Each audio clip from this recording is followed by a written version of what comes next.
왜 예수를 믿었어도 교회에 다닌 적이 있었어도 멸망을 받는다, 구원을 받지 못한다, 이런 주장을 하는 설교가 있는 것입니까? 그것은 고린도전서를 자세히 해독해 보면 바울의 주장이 그렇다는 것입니다. 바울은 고린도에 있는 성도들에게 이 메시지를 보낸다고 1장 2절은 말하고 있습니다. 불신자가 아닙니다. 예수 믿고 교회 생활을 하고 있는 사람들입니다. 그런데 10장 1절에서 11절 읽어보면 그들은 거의 다가 멸망받는다고 합니다. 예를 들어 이스라엘 백성들이 출애굽하였고 죄사함을 얻었으며 하늘로부터 신령한 음성을 받아 마셨고 음식을 먹었었지만 그랬지만 멸망을 받는다고 사도 바울은 외치고 있는 것입니다. 이 사실을 교훈을 삼아라. 이 사실을 두고 경고하노라. 당신들은 그렇게 하지 않아야 한다고 외치고 있는 것입니다. 예수 믿고 죄사함 받고 온갖 은사들도 체험하였습니다. 고린도전서 14장에 가보세요. 방언도 하고 방언 통역도 하고 온갖 신비한 은사 능력들을 체험하였습니다. 그렇지만 그들이 멸망을 받는다고 사도 바울은 외치고 있는 것입니다. 무엇 때문에 은사 충만, 성령 충만을 경험하고서도 하나님의 말씀을 은혜 받아 감격하여 눈물을 줄줄 흘린 적이 있었던 신자들이 멸망을 받습니까? 왜 구원의 길에서 이탈해버립니까? 탈선해버립니까? 그 사실이 왜 무엇 때문인가? 어떤 문제 때문인가? 사도 바울은 이 고린도전서를 통해서 자세히 설명하고 있습니다. 6장 9절 불의한 자가 하나님의 나라를 유업으로 받지 못할 줄을 알지 못하느냐 합니다. 불의한 자입니다. 기독교 신자가 된 사람은 다 하나님 나라를 유업을 받는다 이 말이 아닙니다. 기독교 신자가 되었어도 불의한 자는 하나님 나라를 유업으로 받지 못할 줄을 너희가 알지 못하느냐 이렇게 외치고 있는 것입니다. 불의한 자는 누굽니까? 6절 서로 고소 고발하고 산답니다. 신자끼리 기독교 교우끼리 서로 고발합니다. 오늘날 기독교 보세요. 교회에 대해서 목사가 교인을 고발하고 교인이 목사를 고발하고 장로끼리도 고발하고 삽니다. 이런 사람들이 불의한 자들이라는 것입니다. 이런 사람들은 하나님의 나라를 유업으로 받지 못한다는 것입니다. 8절은 서로 속인다는 겁니다. 교인들끼리 서로 속인다, 이용한다. 이들이 불의한 자다 하는 것입니다. 그런 사람들은 예수 믿는 자라고 하지만은 예수님 자신께서 나를 믿는 사람으로 여기지 않는다는 것입니다. 9절 음행하는 자, 간음하는 자, 색을 탐하는 자, 동성애자. 10절 도역질하는 자, 탐욕을 부르는 자, 술을 취하도록 먹고 다니는 자, 욕설하는 자, 남을 속여 금전적인 이득을 취하는 자들은 하나님의 나라를 유업으로 받지 못하리라 합니다. 오늘날 교인들을 보세요. 교우들을 속여서 다단계에 끌어엮기도 하고 교인들을 속여서 경제적인 이득을 취하려고 얼마나 많은 시도를 합니까? 그런 사람들은 예수 믿었어도 교회에 다녔어도 하나님 나라를 유업으로 받지 못하리라 이렇게 확정적으로 선언하고 있는 것입니다. 결론적으로 요약하면 비도덕적인 사람, 비윤리적인 사람, 비인격적인 사람 이런 사람은 거룩한 천국을 유업으로 받을 수 없다고 사도 바울은 외치고 있는 것입니다.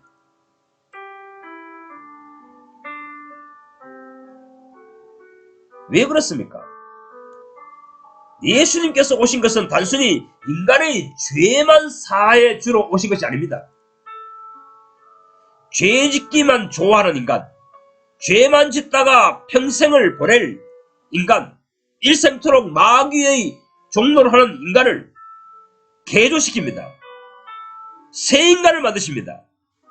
다시는 이제는 죄를 가까이 하지 않은 인간, 죄를 싫어하는 인간, 죄를 범하지 아니하는 인간, 사탄의 유혹에 빠지지 아니하는 인간, 육체의 욕망대로 살지 아니하는 인간으로 만드신다는 것입니다. 새 인간으로 개조하신다는 것입니다. 이것이 예수님이 오신 목적이라는 것입니다. 예수님의 십자가 사건은 이것을 포함하고 있다는 것입니다. 그래서 사도 바울은 에베소서 2장 10절에서 우리는 새 창조물이다. 우리는 만드신 새 작품이다. 이렇게 말합니다. 이 사실을 이사야는 구속받은 성도들을 가리켰어. 구속받은 영혼들을 가리켰어. 하는 말이라고 이사야서 60장 21절에 말하고 있습니다.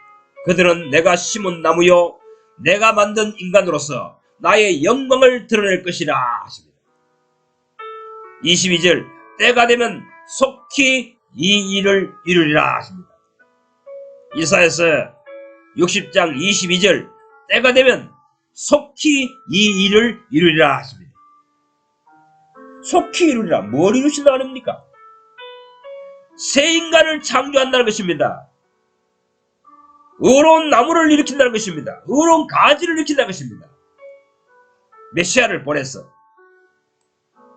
예수 그리스도께서 오셨어. 의로운 나무, 의로운 가지, 새 인간 이들을 일으킨다는 것입니다.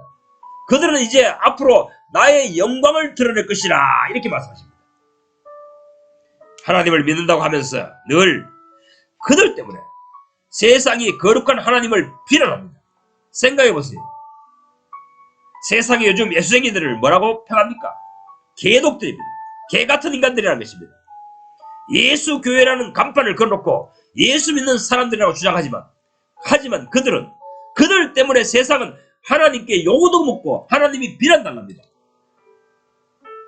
이것이 잘못된 구원론, 잘못된 예수 믿는 방식이라는 것입니다. 예수님이 오신 것은 죄의 사함을 주시는 것을 목적으로 오신 분이 아닙니다. 죄를 씻기사 의로운 인간을 만들기 위해서 오신 것입니다.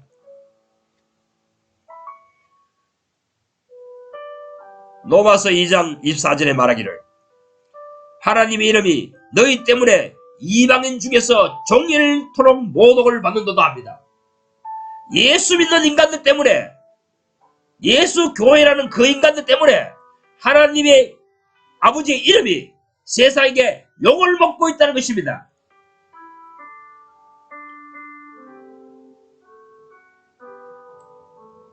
이런 사람들은 예수께서 일으키신 사람들이 아닙니다. 마귀의 종들입니다. 본래 이스라엘 민족들이 이렇게 했던 것입니다. 하나님의 백성이라고 하면서 하나님 백성답게 살지 못하였습니다. 신약시대에도 이런 신앙이 나타난다는 것입니다.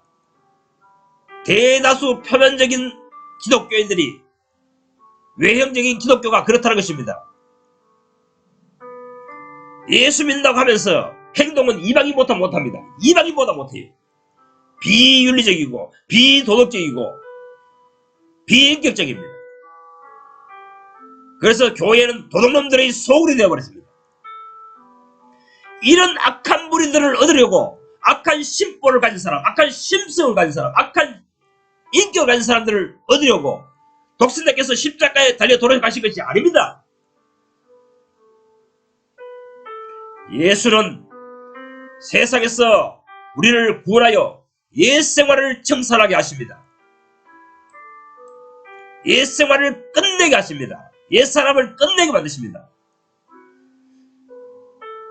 씻기시고 정결케 하시사 새 인간이 되게 하십니다. 새 사람이 되게 하십니다. 이 일을 하러 오신 것입니다. 거룩한 사람을 만들어 거룩한 천국에 들어가십니다. 그러니 거룩한 삶을 살아내지 못하는 크리스찬은 교회에 다녔으나 실패자이므로 버리신다는 것입니다. 속가되어서 소각시켜 버린다는 것입니다.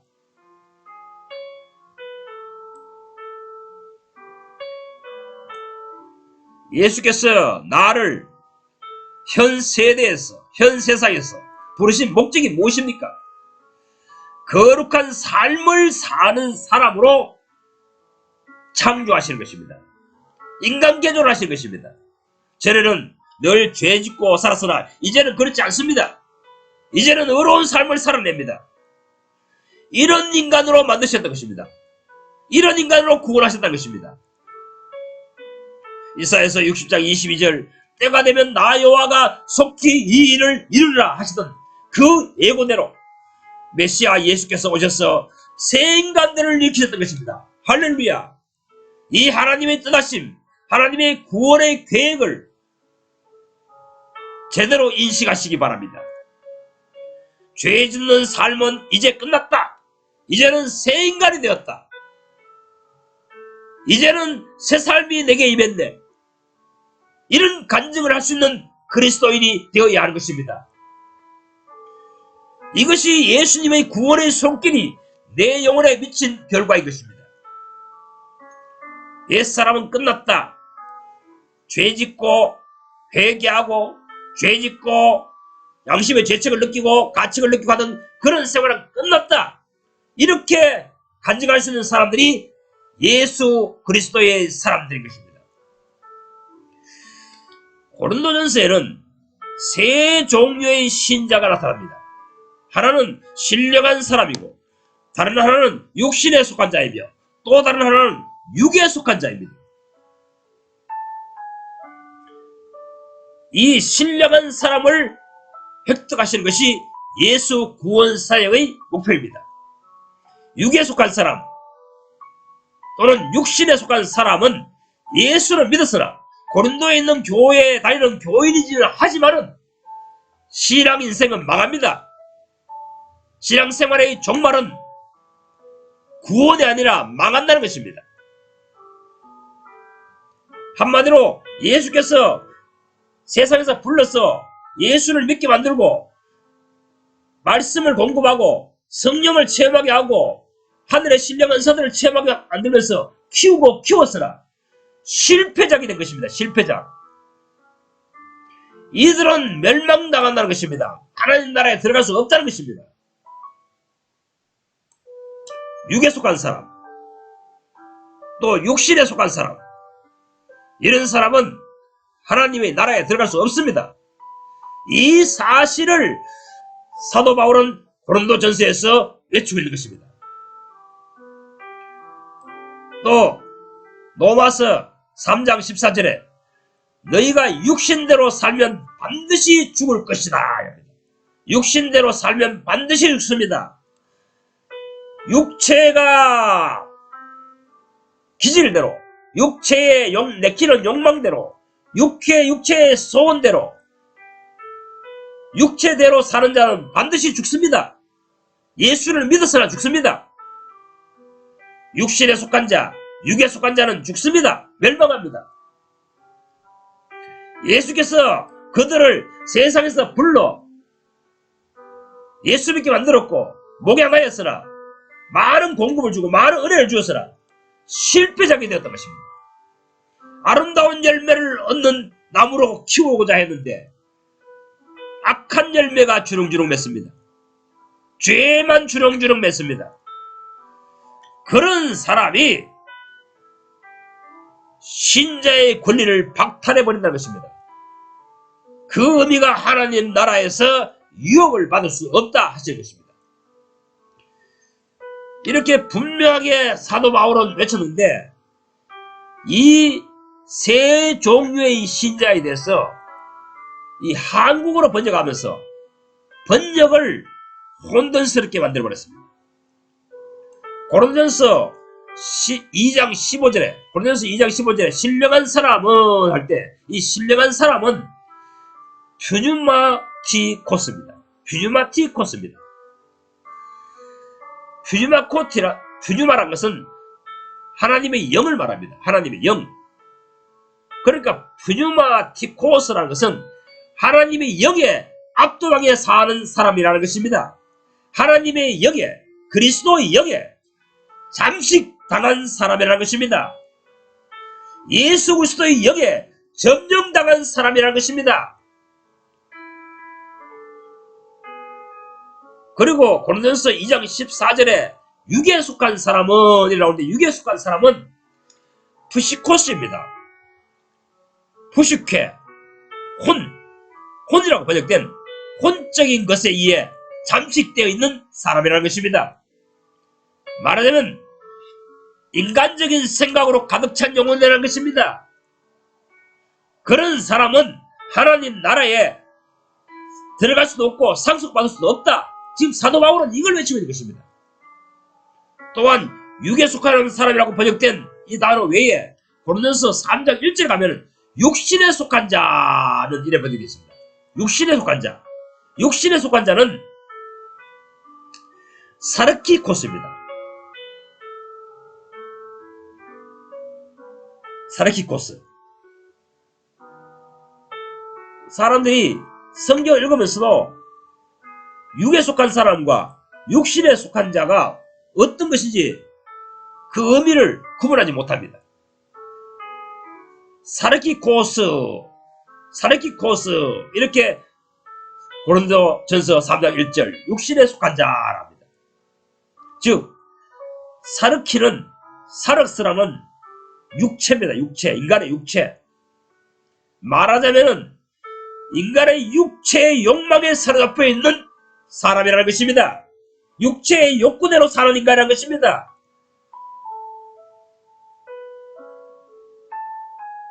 혼적인 사람, 푸시코스는 인간적인 생각으로 가득한 영혼이고,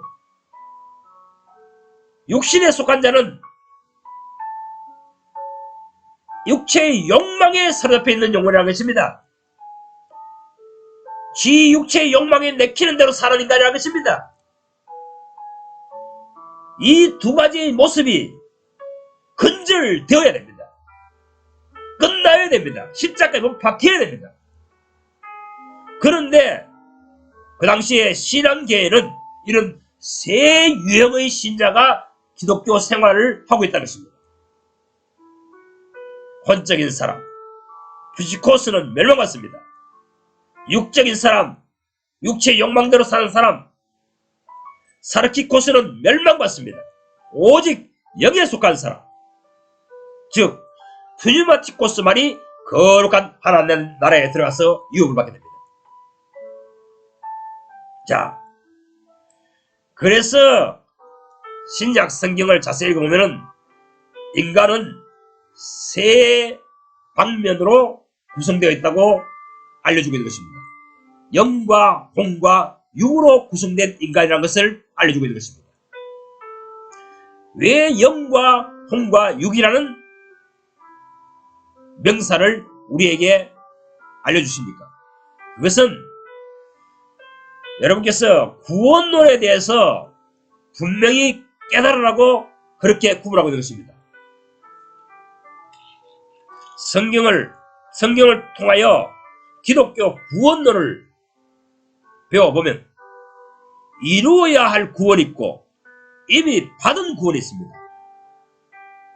사도들이 이 폐역한 세대에서 구원을 받으라 외치는 것은 이미 받은 구원입니다. 신자였다면 이 폐역한 세대에서 구원을 받은 사람들이, 구원받은 사람들이 신자입니다. 그런데 이 신자된 다음에, 크리스찬된 다음에 이제는 이루어야 할 구원이 있습니다. 그것을 빌립보서 2장 12절에서는 두렵고 떨림으로 너희 구원을 이루라 합니다. 이루어야 할 구원이 있다는 것입니다. 그런데 이 이루어야 할 구원이 뭐냐? 혼적 구원이라는 것입니다. 혼의 구원이라는 것입니다. 그 사실에 대해서 야고보서 1장 21절에 명시해놓고 있습니다. 너희 영혼을 능히 구원할 바 마음에 심어진 말씀에 순응하라. 이렇게 야고보는 외치고 있는 것입니다. 여기서 너희 영혼을 능히 구원할 바. 근데 여기 영혼이라는 단어는 푸슈카스입니다. 푸슈케입니다. 정신적인 인간이라는 것입니다. 혼적인 인간이라는 것입니다. 혼적인 인간이 구원을 받아야 한다는 것입니다.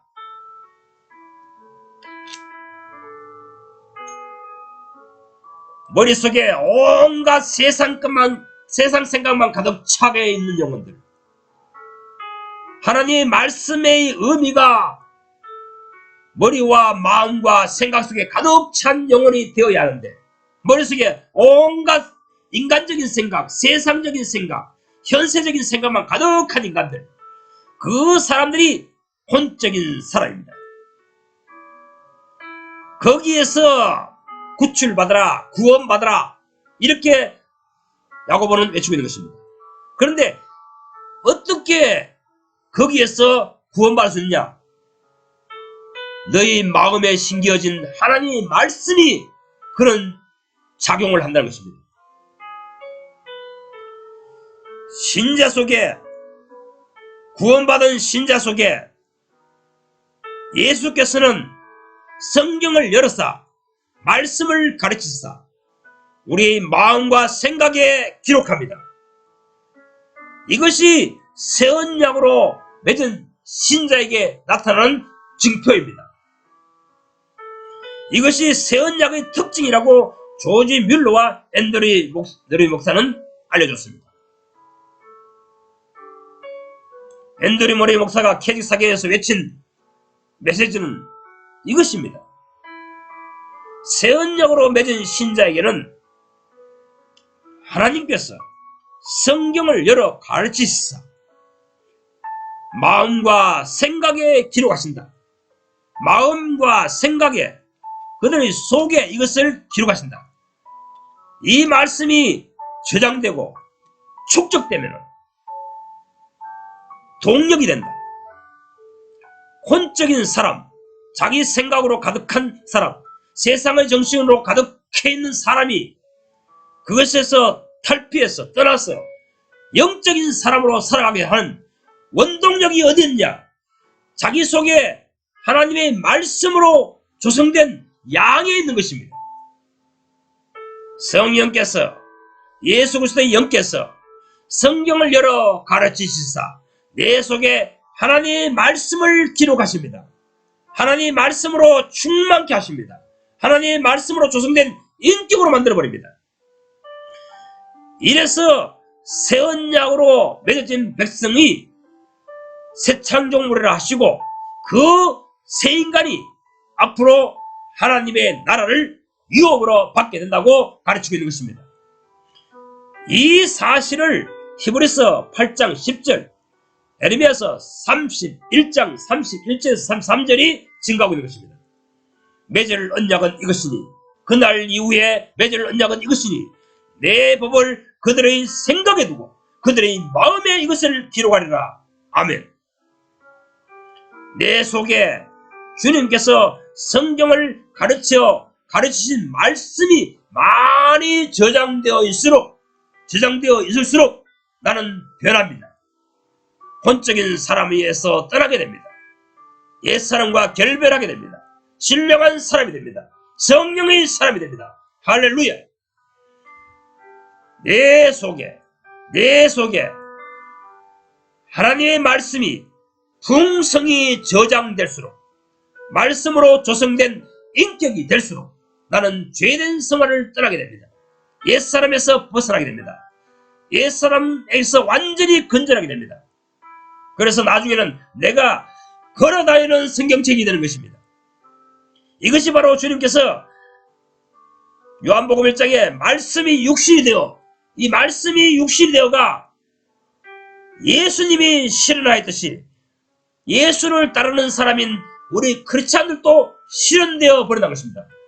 말씀이 육신이 되어가 내 삶에, 내 라이프에, 내 인생에 실현되어 버리는 것입니다.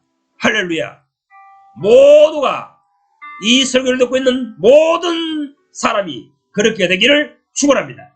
그리하여 변화되어서 하나님의 나라를 함께 유업으로 받는 여러분이 되시기를 축원합니다. 감사합니다.